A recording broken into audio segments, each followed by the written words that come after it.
guys, ito na naman tayo.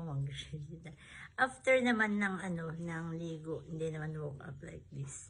Lalagay muna ako ng ito, mauubos na ito. Matakaw kasi ako sa sa sunscreen. Ito kasi ang life natin, yung face.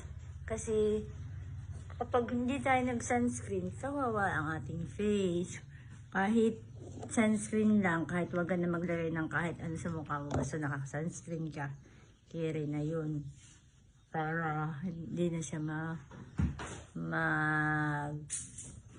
mukhang old. Alam niyo na, kailangan daw kapag nandito na tayo sa 40s, minamanage na natin yung ating face kasi ito yung stage na napakahirap i-manage ng balat ng mga 40 years old. Kasi nung 20s lang, wala lang tayong pakialam. Magpulbo lang tayo, okay na, ang ganda-ganda lang ng face. Ngayon naman,